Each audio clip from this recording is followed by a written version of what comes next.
Call the meeting of February 14th, 2012 to order. Roll call. The record will reflect that council members Henn and Daigle are currently absent. Public comments. Public comments are invited on the closed session agenda. Speakers must limit the comments to 5 minutes before speaking. Speaking. Yeah, Mayor Gardner and members of the council, my name is Jim Mosier. I would like to gently remind whoever runs the clock that according to your policy and your agenda and your announcement, every member of the public who takes the time to come here to speak about the closed agenda is allowed 5 minutes, not 3. Yes, it says 5. Good. Item C on this afternoon's closed session agenda is your conference about employment issues with your labor negotiators, who are our city manager, our assistant city manager, our human resources director, and an outside counsel we have hired at considerable expense from the firm of Liebert, Cassidy, and Whitmore. The Cassidy in that name being, according to her disclosure statement, the husband of our human resources director. One party notably shut out of the negotiations, other than through your representation, is the employer, namely the taxpayers of Newport Beach. I wanted to remind you again that Article 11, Section 5B of the California Constitution gives the voters of a charter city, such as ours, absolute and complete authority over the compensation paid to our employees. I was told before you adjourned to an earlier closed session that in the interest of the privacy of our city employees, the public must be shut out from the labor negotiations because of the Myers-Milius-Brown Act. I have since read the Myers-Milius-Brown Act and some of the case law relating to it, and I at least could find nothing in it demanding secrecy. Indeed, I could find nothing in it requiring negotiation with the employees. All I could find is that when you are considering a matter affecting their employment, you are required to meet with them and listen in good faith to their concerns, just as the Brown Act requires you to listen to mine. But at least in a charter city, having listened in good faith, you are free to do whatever you think best. I personally think it would be better to allow the employees and their representatives to voice their concerns to you in a public forum, but whatever your feeling on that may be, I hope you're listening with equally good faith and giving at least equal weight to the views of the city's residents and not negotiating away the constitutional right of future councils to set the compensation as they feel is appropriate. In particular, if our employees are unwilling to set aside enough to fund their pension needs, then I hope you're retaining the authority of future councils to reduce the salaries across the board so that we as a city can do the saving for them. What I was about to say when I was accidentally cut off by a 3-minute limit at the last closed session 3 weeks ago was to note what I don't see on the agenda, namely U.S. District Court Case CV 85-1542, a case that resulted in what we call the John Wayne Settlement Agreement, in which, although it began a quarter century ago, is still, as I understand it, regarded as pending litigation. John Wayne International Airport has the potential to destroy this city, and every time this agreement is adjusted, it seems we're sold further and further down the river. I at least am looking for leadership from you on this issue. Mr. Mosier, when were we sold down the river in the last negotiation settlement agreement? The airport, in my experience, has been No, when did the city sell the city down the river in the settlement negotiations? We have allowed in return for extending the limit on flights and the limit on the curfew, in the last negotiation we agreed to expanding the terminal by 50% of its present size.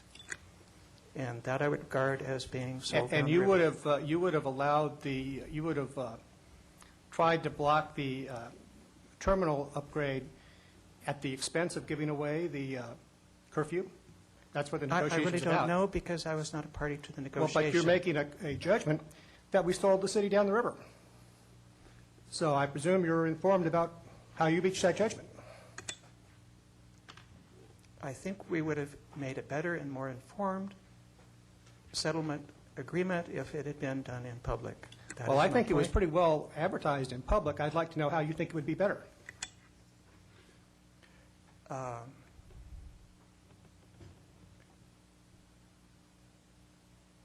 The current negotiation, to the best of my knowledge, is taking place in total secrecy by a circle of people who have been sworn to secrecy, and even who is in that circle of secrecy is not a matter of public record.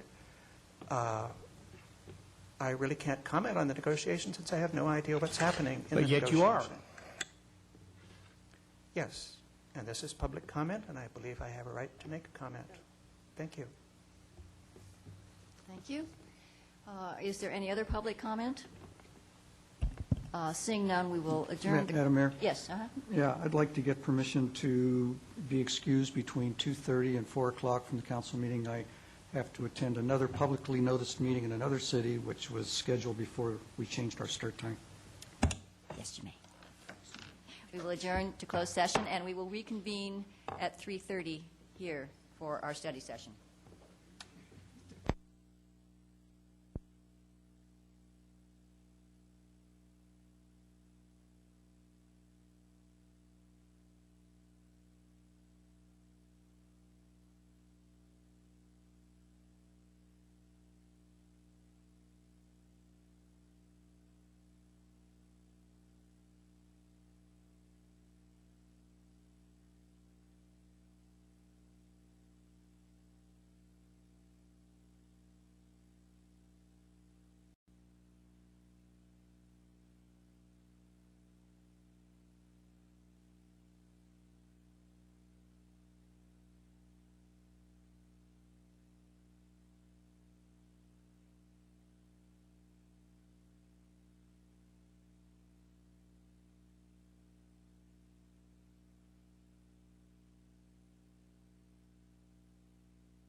being pulled anyway.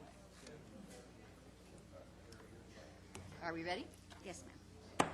We will reconvene the meeting after our closed session. Is there a report on the closed session? Aaron, do you wish to give us a report?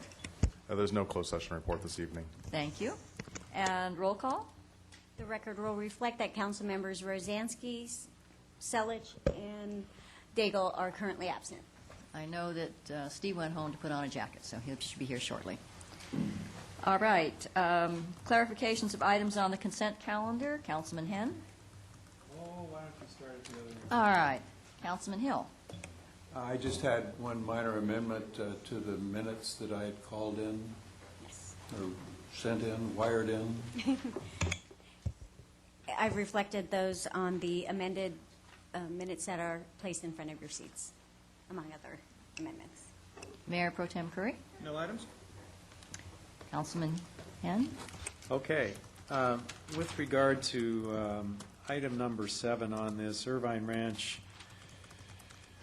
intertie arrangement, the recycled water intertie agreement, I read that a couple times, and I still don't really quite understand what's intended to be accomplished there. Can somebody sort of explain that to me?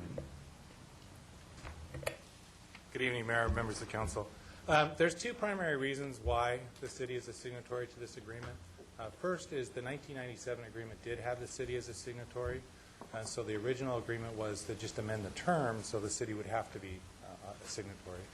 But as it evolved, the new agreement includes a phrase in a small section there that restricts IRWD from discharging water into the San Diego Creek, which would end up in the Newport Bay.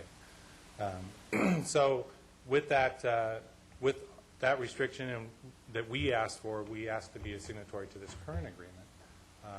In regards to how that affects the Bay, Dr. Jack Sanders here, if you'd like any more information about the history of the 97 agreement.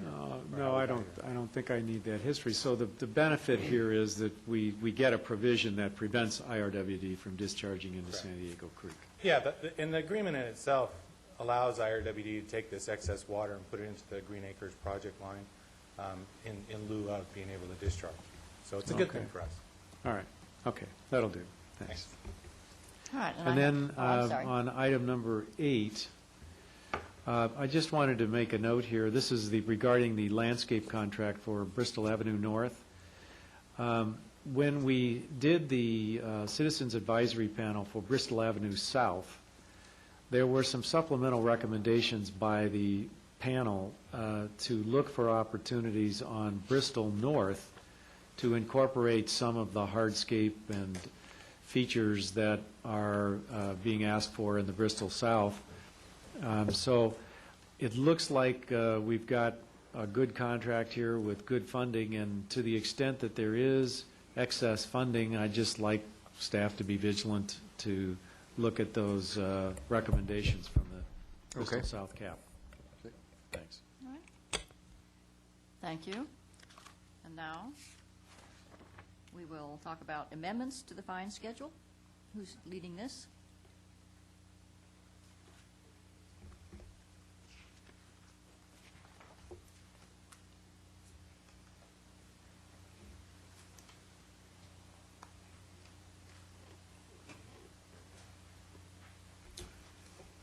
Well, good afternoon, Mayor Gardner and members of the City Council, City Manager Dave Kiff.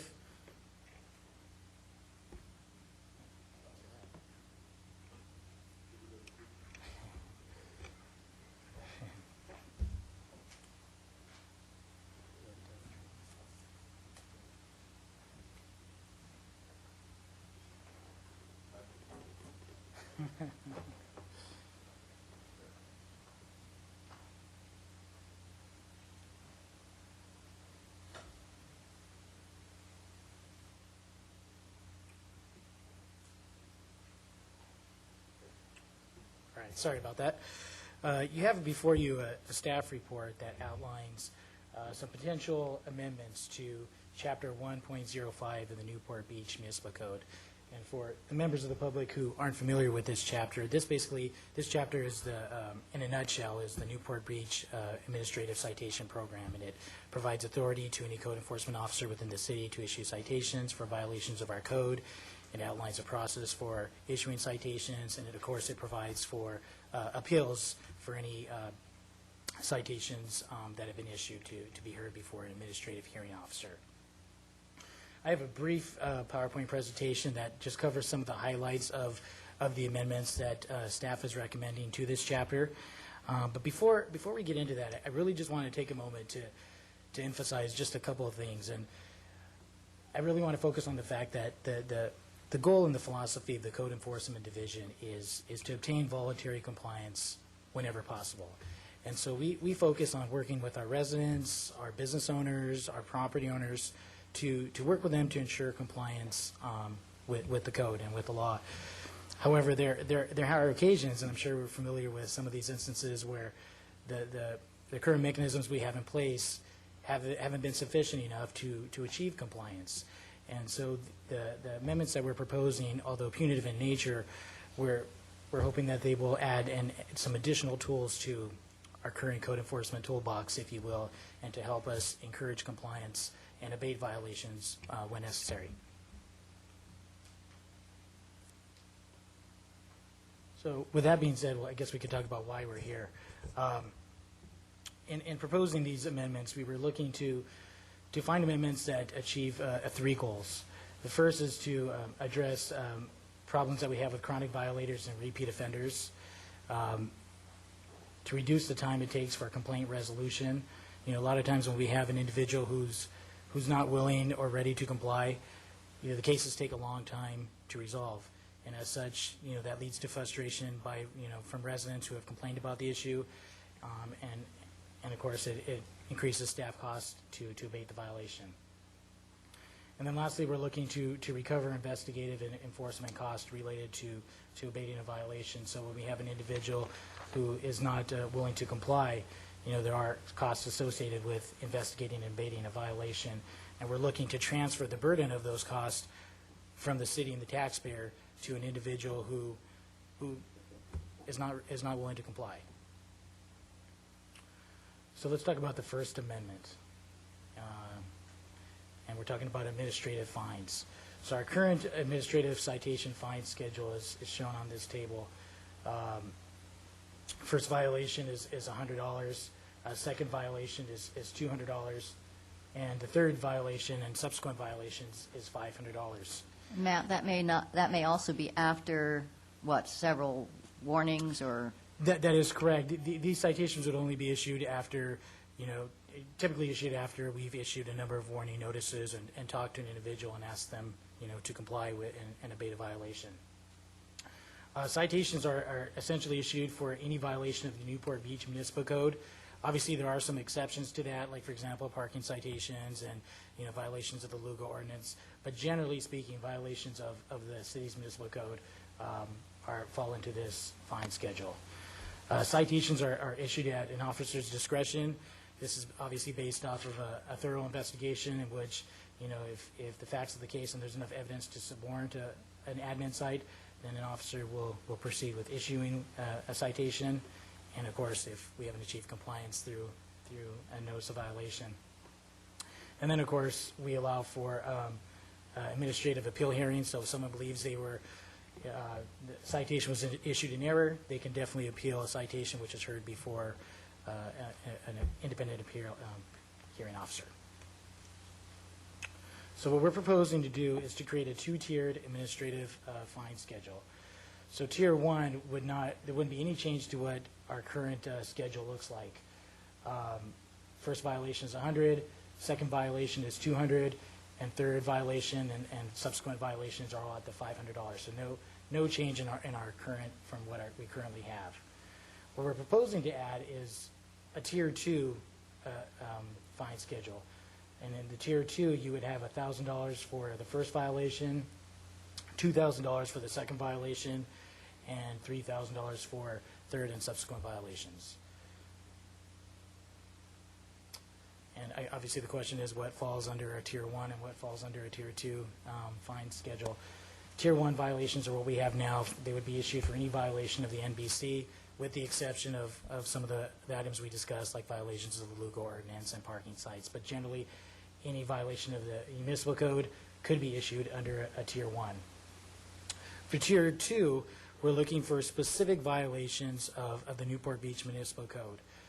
Violations that we would be looking at and would be written into an ordinance are violations of operator's license, live entertainment permits, cafe dance permits, discretionary permits like outdoor dining and use permits. If an individual's exceeded the maximum occupancy on a commercial location, and then finally prohibited discharges that result in the closure of the bay or ocean. So it wouldn't be just, if someone washed out the paintbrushes and they stopped in the street. The prohibited discharge would have to result in the closure of the bay or ocean to trigger a Tier 2 citation. We've added an additional layer of checks and balance, if you will, in that prior to a Tier 2 citation being assessed, it would require the approval of the city manager or his or her designee. So, for example, if code enforcement staff are issuing a Tier 2 citation, let's say for a violation of a live entertainment permit, it would require us reviewing and getting approval from Community Development Director Kim Brand prior to issuing the Tier 2 citation. So that was a question I had. It looked like there was a lot of designees associated with that. Who are all the people that would be authorized to issue this fine, or to approve this? There was a number of people listed in the staff report to cover, potential circumstances. So there was the police chief, the fire chief, the community development director, the public works director, and that counts for like the prohibited discharges, and of course the city manager as well. So It wouldn't have to be the citations wouldn't have to be reviewed by each person. It would just have to be reviewed by, the responsible supervisor for that division. Aaron, did you want to say something? Yeah, we had a discussion regarding that element of this proposal this morning, and I think it's very important that we have some standardization in the process. So it might make sense when we come back to have it maybe at the city manager type of level to set forth some kind of standards for who receives what levels of fines. Wait a minute. So to require in all cases the city manager approval before the fine is issued, the Right. Tier 2 fine? As opposed to breaking it out among so many different individuals. Yeah. Or And then they- you also said something about standards, though. Well, I think that it's very important that it's not kind of arbitrary and capricious as far as who, what type of violations would receive the similar type of fine. For instance, if you're, let's say you applied it to commercial, like a medical marijuana use or something of that nature, that the fines are basically the same for everybody who's doing that type of use so that there's standardization so it doesn't become arbitrary and capricious. Okay, well, I support both of those thoughts, actually, so go ahead. Councilman Hill? The operator's license is our newest ordinance dealing with restaurants and the like, correct? That's correct. It seems to me that the operator's license, the live entertainment permits, the cafe dance permit, the outdoor dining use permits, exceeding maximum occupancy are all items that are included in the operator's license. Are you just putting a fine on top of a fine? I mean, we passed, if I remember, a pretty hefty fine and gave the chief of police the authority to do anything from closing a place down for a month to restricting their hours to anything else. I don't understand why we would level this with them as well. That doesn't seem to make sense to me. No, and a lot of these permits are for existing operations that are in operation prior to the adoption of the ordinance that. Yeah, we only have 2 or 3 establishments that are operating under an operator I license. know, but when you include the operator's license on the list, then you're also including those licenses in this process. I think that what they're referring to there is basically complying with the operating conditions that are contained in the use permit. That's correct. And it wouldn't be fines on top of fines. This is to apply to the people that aren't operating under that special provisions, because there's only a few that are there right now. Well, for consistency, I would be much more supportive of coming up with a way of getting the existing restaurants into that same process so that we had everybody into the process. I think the whole council would, but that was the discussion when that was adopted, was you can't do it to existing, but you could do it to future ones. Yeah, they have a vested right to basically continue to operate under their current conditions, but I think that is something that you look at as far as people who expand their uses or change the uses or coming for approval of a new use. I do support Councilmember Hill's concern, though, about including operator license in this list. It's sort of, it implies a different, you know. We'll make it conclusion. clear that that's, you don't get hit doubly, Yeah. so. And I would also like to echo Councilman Henn, that I think that having the city manager, we have maybe designated people, but having the city manager look at each thing might be a good idea before it's finalized. Let me just follow on for one more second. We're talking about a tenfold increase in a fine, so we do need to be really careful about how this is used. But it is still the case, even in the event that a Tier 2 fine would be issued and authorized by the city manager, that an individual getting that fine still has the ability to appeal that fine. And you went by it fairly quickly, but that appeal is a very valid appeal. It's with an independent hearing officer that is not a city employee. Is that correct? That's correct. It is an Yeah, independent so hearing someone officer. who is not beholden to the city in any respect on this, that we're asking to make an independent, objective decision about whether the fine should be levied. That's correct. Yeah. Mayor Pro Tem Curry? Matt, over the course of the past year, how many situations have there been where, in your judgment, the Tier 1 fines have been ineffectual in achieving the result that we would desire, and where this would have been appropriate? We're probably looking at less than maybe 1 or 2% of all our code. How many is that number-wise? Anywhere between 10 to 20 at the most. And what type of situations or uses were we predominantly talking about? The uses, Yeah. probably things found in this list here, things related to like live entertainment permits, violations of the conditions of approval to like live entertainment permits, cafe dance permits, discretionary permits. And are those including use mostly capacity issues or noise issues, or what's the nature of them? A lot of them are noise issues. A lot of them are, exceeding the approved operational characteristics. So you were approved maybe as a restaurant, and now you've kind of moved over into something a little bit more. Maybe hours of operation, limitations on hours for live entertainment and dance. So you're told, you have to turn off the live entertainment at, say, 11 o'clock, and it's 1:30 in the morning, and the music's still going, sort of thing. I think where you typically see this is a good example is kind of in the bar setting, where maybe they have some type of special event where they make a large amount of revenue for having that special event, even though it's in violation of maybe their use permit conditions, but they don't mind paying the fine associated with that because they're making so much revenue from holding the event. Okay, go ahead. Okay. The next change that we would include to Chapter 1.05 is to include cost recovery. And once again, the idea behind this is to really shift the burden of the cost of investigating and abating a violation of the code from the city and transferring over to the individual who is not willing and not ready to comply with the city's code.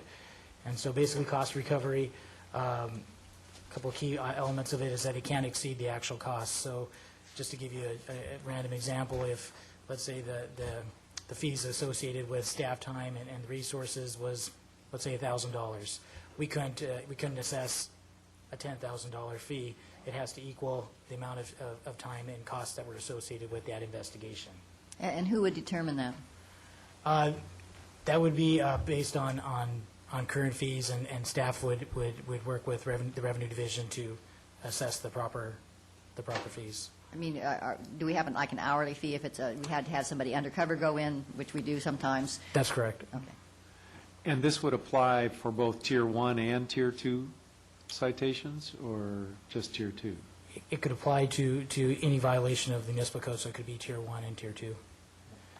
With the goal, of course, that this would only be utilized when we have an individual who is not willing to comply, and we've exhausted all other avenues of enforcement, notices of violation, admin sites.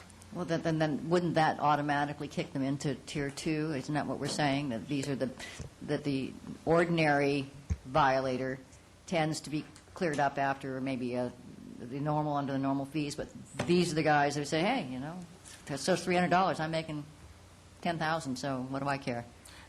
Yeah, I think in general, just if I might jump in, I think we're looking at, there's some violators who basically don't come in conformance quickly, even though they've received multiple citations. In those type of cases, I think that it'd be appropriate, for code enforcement maybe to start tracking their time that they're spending, and that become an element of the overall reimbursement to the city, that they have to not only pay the fines that they've been issued, but also to pay for the cost and expense of our enforcing the laws against them. That's sort of the thought behind it. I guess my view is that there ought to be some limits on this cost recovery as well. I mean, in the extreme case, you could see a $100 fine and an $800 cost recovery assessed associated with it. My thought would be if we get to the point where we're at the third level of fine in a Tier 1, where it's clear that there's somebody that is just refusing to comply, then cost recovery, and that's where likely where the costs really mount up anyway in terms of our time and effort. So I guess I would say for the Tier 1 fines, really cost recovery becomes applicable after we've assessed a third level of fine, the $500 level, and then also for a Tier 2 fine, just to put some limit on that. Well, I would go even farther than that and maybe just say that the Tier 1 fines, we don't do that. Because if it's taking that much time, it should be kicked up to Tier 2. Well, maybe. Yeah, I would be inclined to agree with the mayor on that. The only thing I'd like to add in is that I think that they're only going to apply the Tier 2. It's not going to be available for every violation in the municipal code. It'll only apply to some specific violations. So that's the only additional thought on that matter. Well, that's a good point. Okay. Cost recovery fees can be appealed at an administrative hearing, and once again, that would be before an independent hearing officer. So if somebody feels that the fees are excessive, inappropriate, or issued in error, they can definitely appeal those, and that would be heard at an administrative hearing. Cost recovery would allow us to cover any administrative costs associated with investigation. This would include staff time for conducting inspections, preparing investigation reports, costs associated with sending notices out, preparing for and attending hearings, court hearings, attorney fees, and really any other expenses the city's entitled to recover under California law. Aaron, in this case, somebody, we say, all right, you've racked up $10,000, say $10,000 to make it easy, in expenses, including we've had to pay either our in-house attorneys or we've hired an outside attorney. We go to the administrative hearing because the person appeals. We lose. Now, are they then entitled to recover their administrative costs plus their attorney's fees and that sort of thing if they've had them, or how would that work? Yeah, typically the way it would work is if one side's able to recover attorney's fees, the other side is, you'd have to put them on notice that we'd be seeking the attorney's fees, and they would have a right to recover those as well.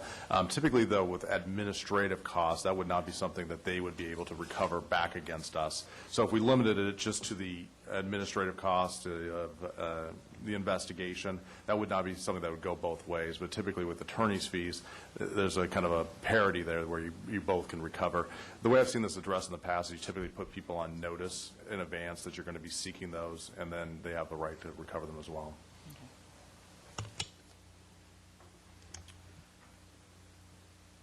And finally, the last amendment we would be making to chapter, or proposing to make to chapter 1.05 is to allow for the civil penalties to be assessed. Civil penalties would be assessed in addition to any administrative fine that's been issued. Civil penalties could be imposed each day that a violation exists. So, for example, if a violation is ongoing for, 30 days or so, we could assess civil penalties each day that violation is there. The limitation on that is that it would not exceed $1,000 per day. And then the civil penalties would be assessed by a hearing officer at an administrative hearing, or by a judge if the city files a civil case in court. And what the hearing officer would look at in terms of criteria in determining the amount of the civil penalty would be using some of the following criteria. So, for example, the duration and frequency of the violation, the seriousness of the violation, history of the violation as well as the responsible party, efforts made by the responsible party to correct the violation, and the impact the violation had on the community. And those are some of the criteria used in determining the appropriate civil penalty.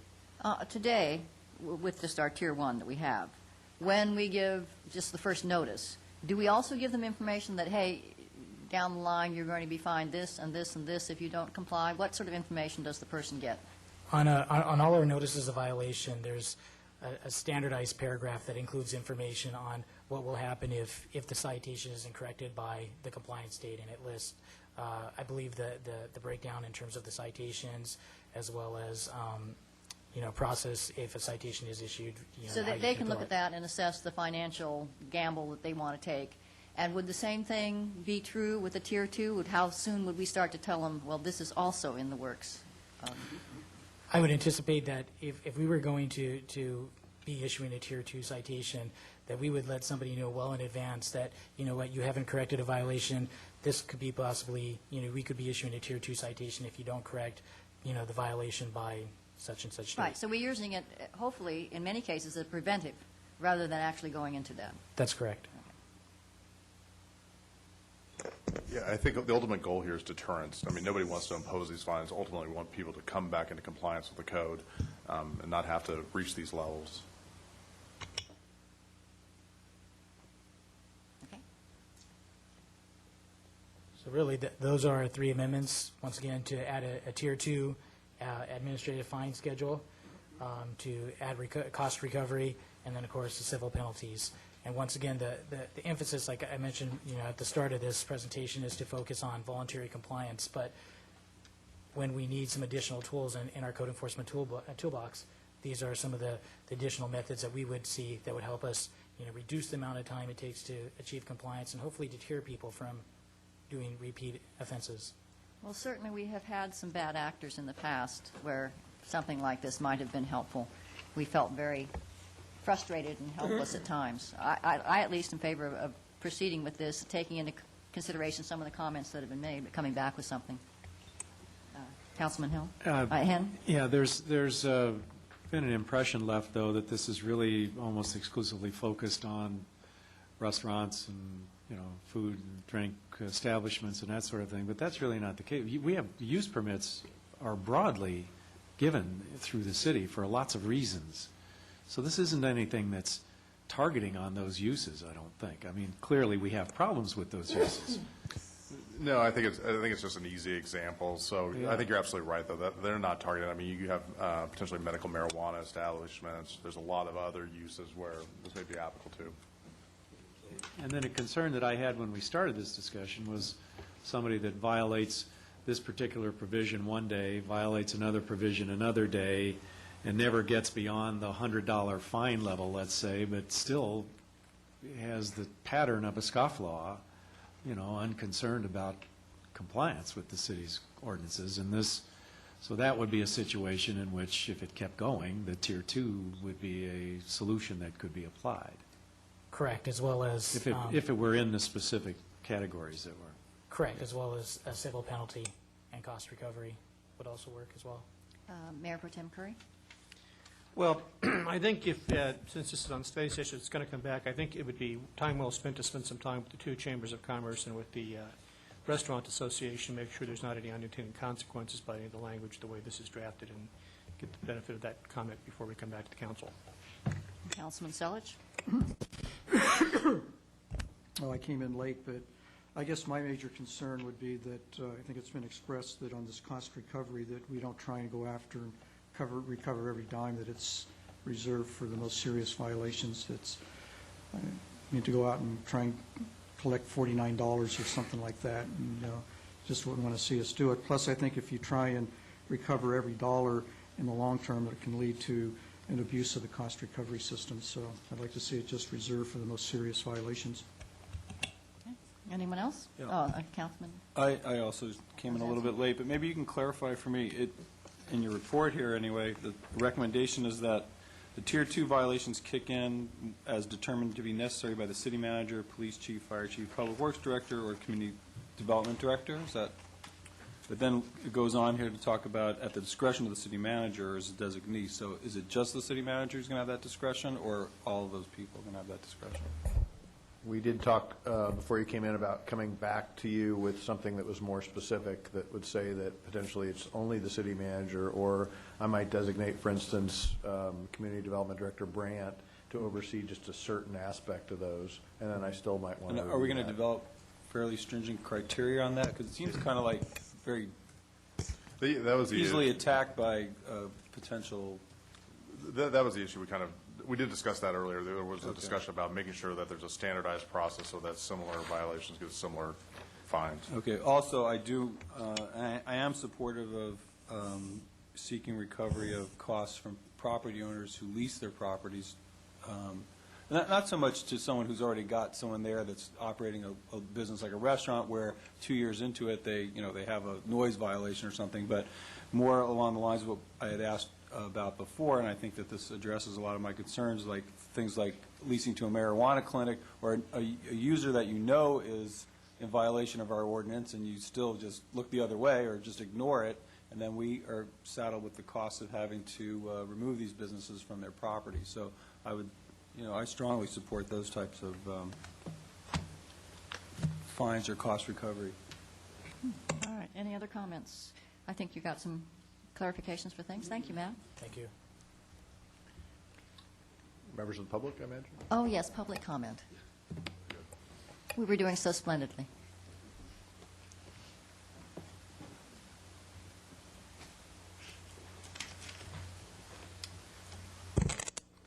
Good afternoon, Mayor and Council members. My name is George Schroeder, and I've been a 25-year resident in Newport Beach here. I do have some concerns about this proposed ordinance, but I do think we do need to move ahead with something along these lines here. I do attend quite a few of the Planning Commission meetings, and it seems like every time a new operator comes to town and they get special conditions on their use permit, they do say, yes, I'll comply with items 1 through 10, and yes, I'll do all these things. And if it is a live permit, live entertainment permit that says they must end at 11 p.m., I do think that should they try and close down and it's 11:05, 11:10, and they're closing down, I can't imagine that the city manager would use his discretion to whop a Tier 2 fine on them. But if it's also an operator that goes till 1:30 a.m. several nights a week and pretty much ignores the conditions on the permit, and we do have a few of those, okay? I will say that probably 98% of the operators do a very good job, and I do support the businesses in town, but there have been a few cases where a person just acts like they don't have any conditions on their permits and they're just going to do what they're going to do, and the city and the city attorney's office has spent tens of thousands of dollars pursuing these people because it was worth their time to violate their permit. Okay, so I do think that Tier 2 fines are something to look at. I think asking the Restaurant Association probably is a good idea, but I also think, their response is they don't want to have any higher fines, but at the same time, it's reasonable that for us, just like when we had the loud and unruly ordinance, there were quite a few property owners that showed up and they were concerned that if I have more than 8 people on my patio, am I going to be fine? Well, that ordinance has been in effect for about 8 months, and most of the residents on the west side and in all parts of town, they'll say that ordinance was a huge plus. The police calls are down and behavior has changed. So I think an ordinance like this will let the business owners who right now operate in a way that the fines aren't enough to stop them from the inappropriate behavior. This will make them think twice and will force them just to kind of dial it in. So I do hope you will pursue this. Thank you very much. Other public comment?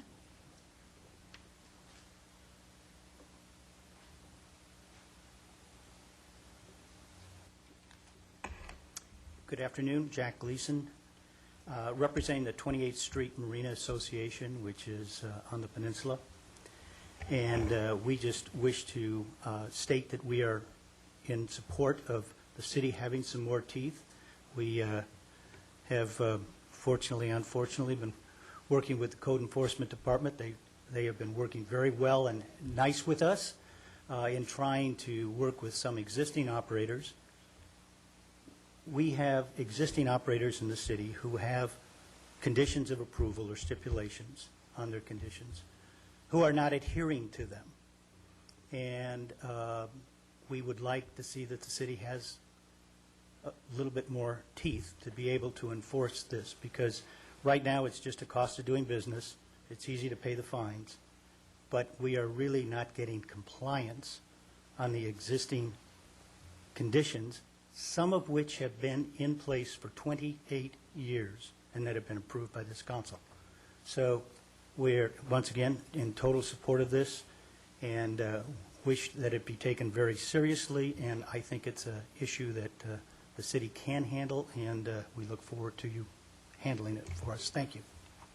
Thank you. Other public comment? Well, seeing none, I'll turn this over to the city manager briefly. So I'm assuming that agenda item's over, is that what you're saying? Yes. Okay. I appreciate that, Mayor Gardner. I wanted to take this opportunity before the next item, because the next item may take a little while, to introduce to you Fire Chief Scott Poster. Maybe Scott could come up, and I'm going to ask Scott to say a few words about himself, and we're happy to have him on board. He started last week, and he came back this week, so that's great.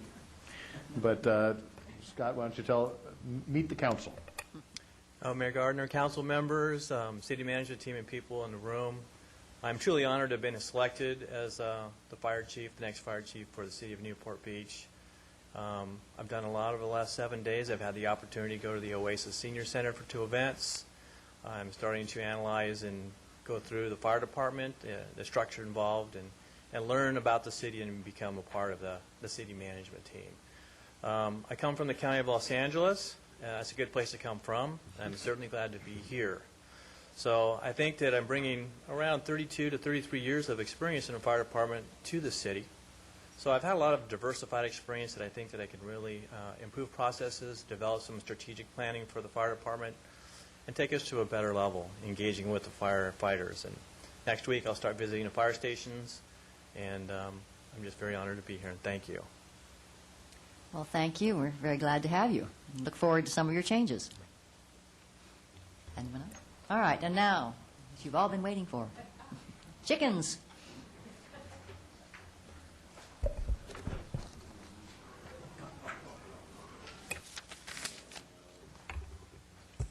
Good afternoon, Madam Mayor, members of the council. I'm Kim Brandt, Community Development Director, and just give us a moment to get our chicken PowerPoint up and ready for the council.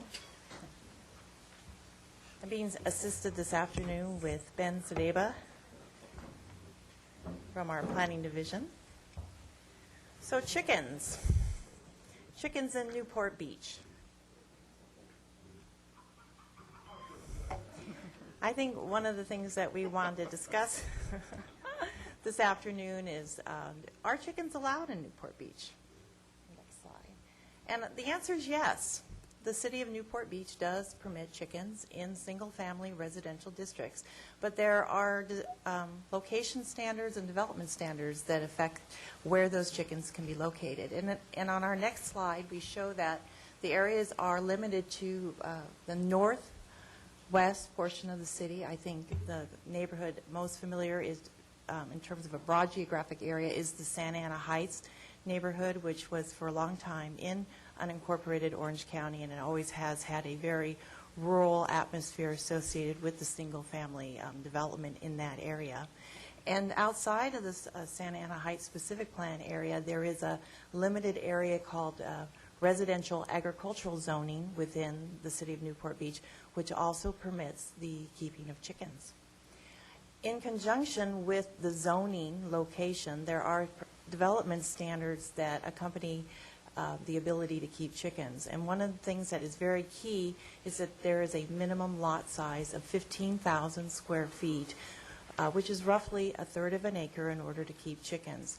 We have a limit on chickens, no more than 2 chickens per lot, with the exception, of course, of any offspring that make it to that, who don't make it to the table, but make it to live birth. We, of course, do not allow the keeping of roosters. They are not prohibited, and you will find that they are prohibited. That is a common prohibition in urban areas, that roosters are banned outright. Let's see, go to the next slide. We did put together for you in the staff report some pros and cons associated with the keeping of chickens. Chickens are a very common food source, and the ability to keep eggs, and I think for an educational resource for children to say that chicken eggs don't come from styrofoam boxes from the grocery store, and more or less keep in touch with their natural beginnings. They make good pets, I think, in certain circumstances, and there is, I think, right now a novelty associated with the keeping of chickens, which has shown a resurgence with a lot of the sustainable practices and trying to keep food sources local to our community. There are cons associated with chickens. They require a lot of maintenance to make sure that the area that they're kept in is kept clean so it doesn't attract flies or rodents or other types of pests. Yeah, Kim, when I see that, I mean, obviously, I can imagine a chicken farm, but I'm not familiar with chickens. I am familiar with dogs. I know what dogs produce a lot. Mm-hmm. 2 chickens, do they produce more feces than a dog, say a small dog of the same size, less? Well, that's an interesting quantitative analysis that I haven't, but I do have the experience of keeping a chicken for my high school son, and it is not a neat, even one chicken, I think, has the capability to require a lot of maintenance. Okay. That's my own personal experience. Even hens do cluck and create noise, not necessarily the same as that would be associated with a rooster, which is, I think, goes hand in hand with the minimum lot size of 15,000 square feet, so you have distance from adjacent property lines. And again, roosters, you don't know when you have a baby chick whether or not it's a hen or a rooster, and then you find out as the bird matures, and then you have a situation of what you do with the rooster. Our regulations require that the chickens be kept in a confined area. They're not supposed to be we say at large, and that's not its So they're birth. not free range? They're not free-range chickens, that's correct. And the chickens, there's a concern that they could attract predators to the neighborhood. And would they attract any more than cats? I mean, I've certainly seen enough eviscerated cats in my area from coyotes. It's just something that has been stated that can be associated with the keeping of the birds. And there is a remote chance that they could carry disease, and depending on what type of permitting that the council may choose to investigate, there may be additional workload in terms of processing the permits for the keeping of chickens. Next slide. Staff supports our current regulations. We feel that the development standards in terms of the number of birds, the minimum lot size, the keeping of them within a confined area and distance from setback areas or adjacent property lines works. But if City Council is interested in expanding the regulations, staff does support the largest lot size of 15,000 square feet. On a whole, the average lot size in the city of Newport Beach is 8,000 square feet, and when you get into some of our older coastal neighborhoods, the lot size can drop even more significantly to anywhere 2,500 to 3,500 square feet. How did we come up, I know you weren't here, but I mean, 15,000 square feet, that's sort of an arbitrary number. Do we have any idea if it's based on anything other than let's pull something out of the air and use that?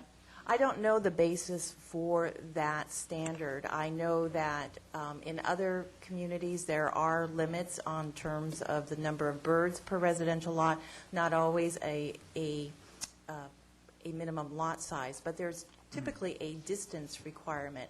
And if you're requiring 25 feet from an adjacent property line and your lot is only 35 feet, the math doesn't work. So the 15,000 square foot lot size does allow for the adequate setbacks from adjacent property lines.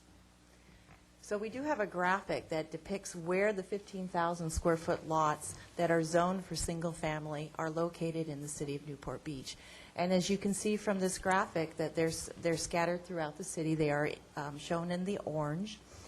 And I do want to note that where there is a private homeowners association, the CC&Rs may preclude the ability to keep chickens. But we are just looking at in this instance, just the minimum lot size of 15,000 square feet. And we're estimating that encompasses about 1,200 lots. All right. Councilman Selich? How would you handle that in the older beach areas of the city where people have combined lots, or there's a residual leftover lot that's over 15,000 square feet? Well, if we were to look at a standard for residential single-family zones and they met the lot size, the minimum lot size of 15,000 square feet, it would be, staff would be recommending it would be permitted. Because even in the current zone, residential agriculture, if you don't have the 15,000 square foot lot, you can't have your 2 chickens. Okay. And that concludes my presentation. And I have Ben with me, and also, I think, Valerie Schomburg from the Animal Control. Yeah, there she is. Oh. To answer any more technical questions. Do you have anything that you'd just like to volunteer as our animal control person?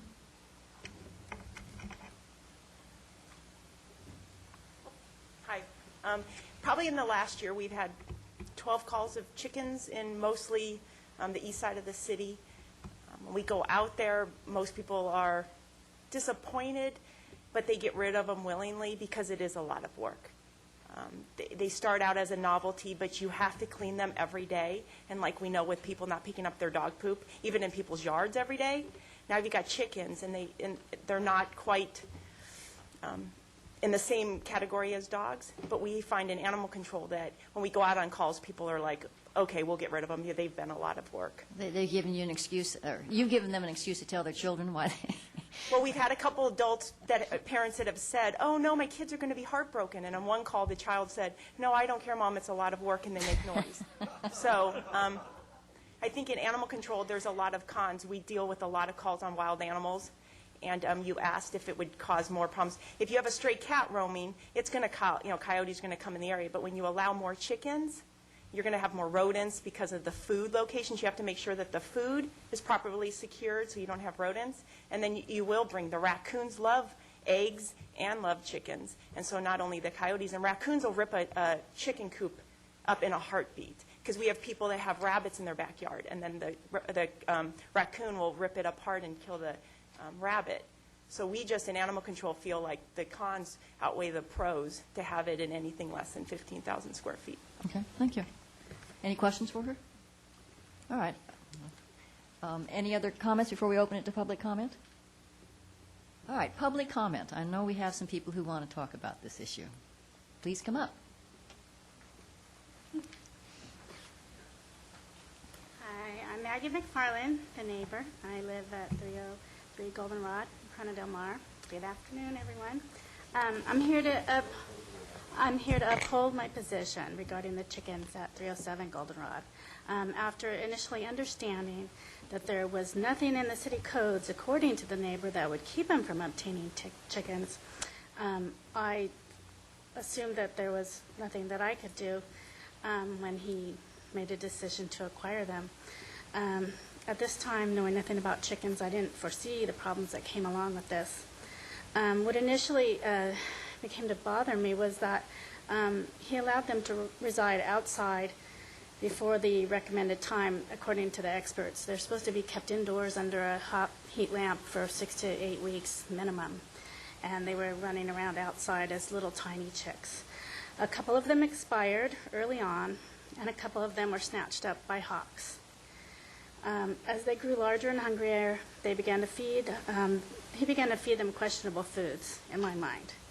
And when giving away eggs, this should definitely be a consideration, especially to children in the neighborhood. The neighbor borrowed a dog crate from me and never did build or purchase a proper coop. The chickens are allowed to come and go as they please, in and out. They're not shut in or covered up at night, allowing them to rise as early as they like before dawn. As they matured, they began to be quite noisy early in the morning, upon arising, and also when getting ready to lay their eggs. They squawk quite loudly.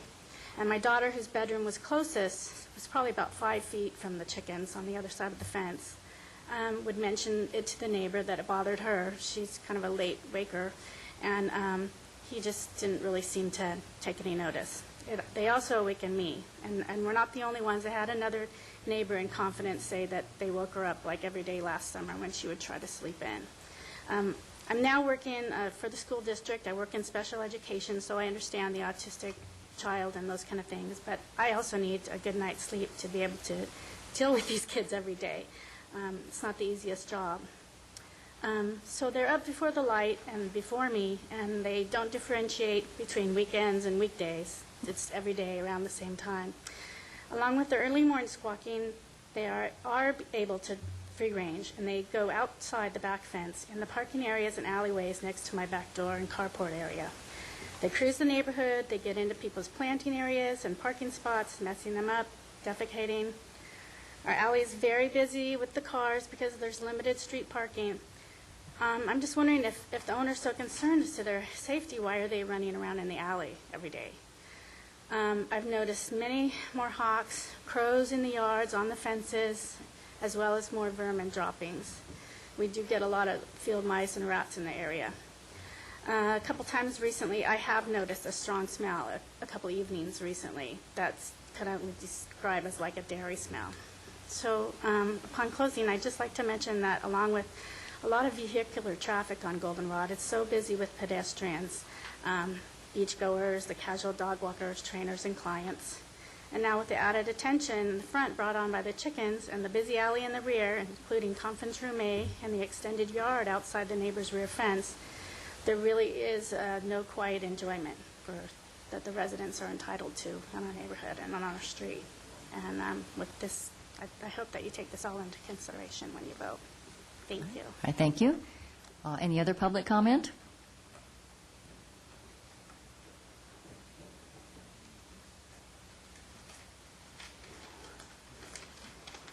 Hello. My name's Lorenza Robbins. I'm a neighbor of the Goldenrod 6. My 5-year-old daughter and I love and adore the chickens. We visit them often. They're friendly, fun, and they're calming to be around. They add enjoyment to our wonderful neighborhood. We would miss them if they have to move. Thank you. Thank you. Additional public comment?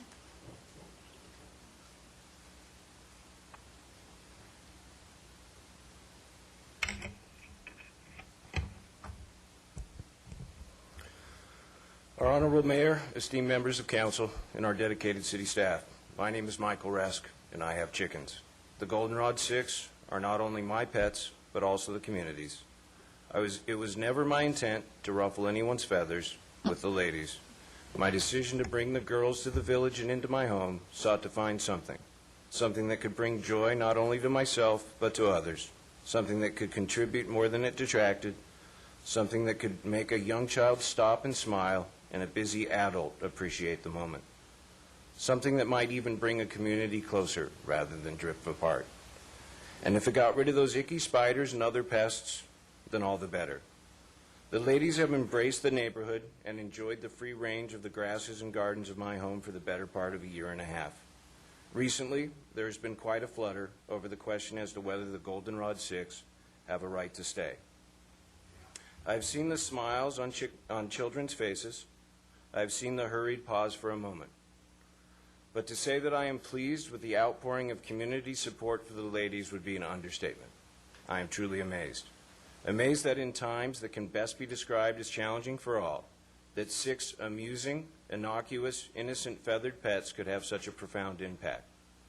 When failure at times appears more likely than success, the ladies look to have succeeded.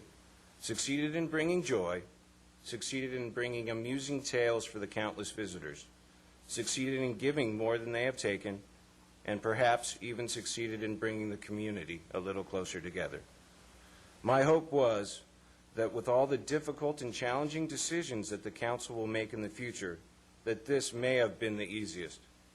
Unfortunately, due to unconscionable malice exhibited toward the ladies by a certain party, their continued safety and welfare can no longer be assured. In light of the unprecedented outpouring of community support and substantial media attention for the Goldenrod 6, coupled with our commitment to find a positive, amicable resolution to the question of the Goldenrod 6. Perhaps, through the wisdom and influence of this council, a suitable lasting venue may be discovered where the children, community, and visitors to the great city of Newport Beach could continue to appreciate, learn, and interact with the ladies. After all, the ladies not only share a spot on lists of influential citizens, along with members of this very council, but also in the hearts and minds of the community as well. I wish to thank you all for your continued dedication to the challenging task of governing our fine city and sacrificing time with your loved ones on this Valentine's Day. Thank you. Thank you. Is there anyone else who would like to speak on this issue?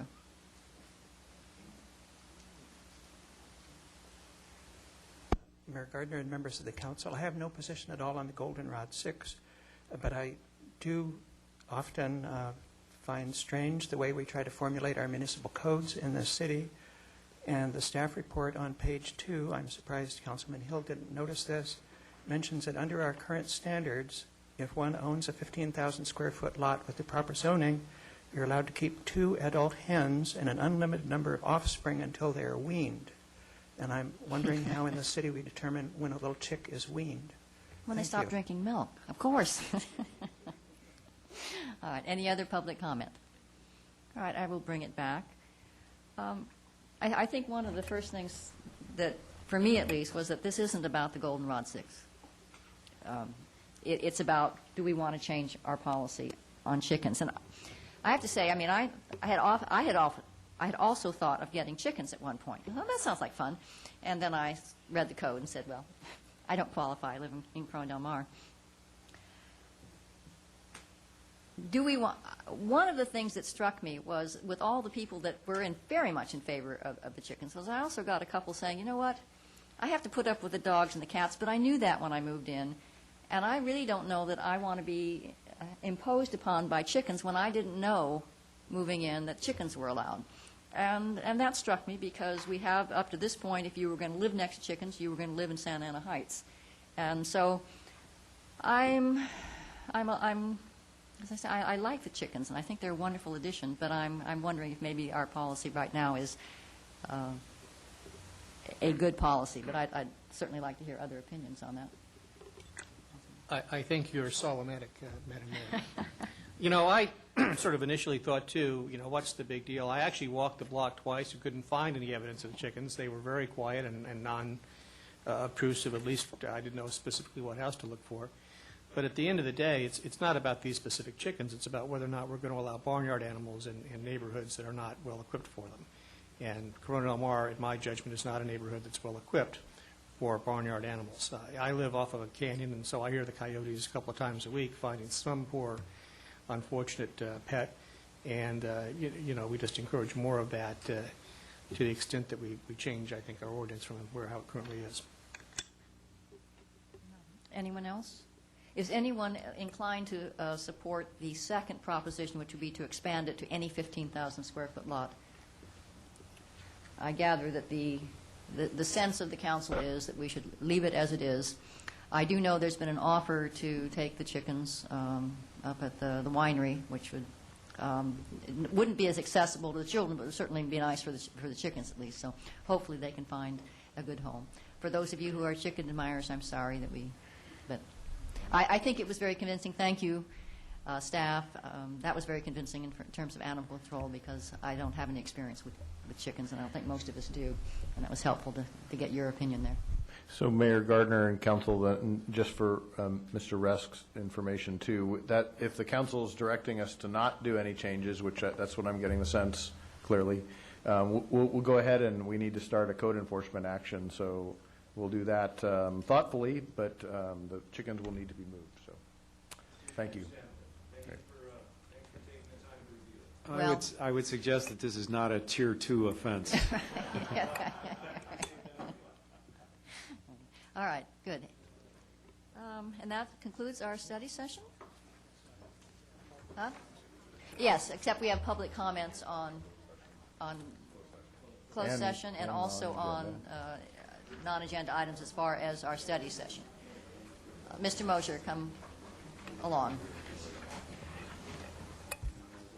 Yes, Mayor Gardner and members of the council, my name is Jim Mosier. After the discussion of urban chickens, it seemed to me appropriate to comment on the related topic of urban avocados. Just as some of our residents enjoy raising chickens in their backyards, I have a neighbor who has an avocado tree in her backyard. We even have a street called Avocado Avenue. Despite that, I don't think either chickens or avocados are closely identified with our city, and I suspect the average resident or visitor might have some difficulty telling you precisely where Avocado Avenue is located. Yet we are, as best I know, in the process of moving our city hall at great expense from its current recognizable address here at 3300 Newport Boulevard to an address on Avocado Avenue.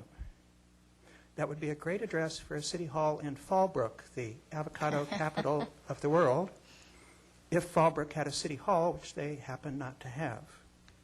But I fail to see the connection with Newport Beach.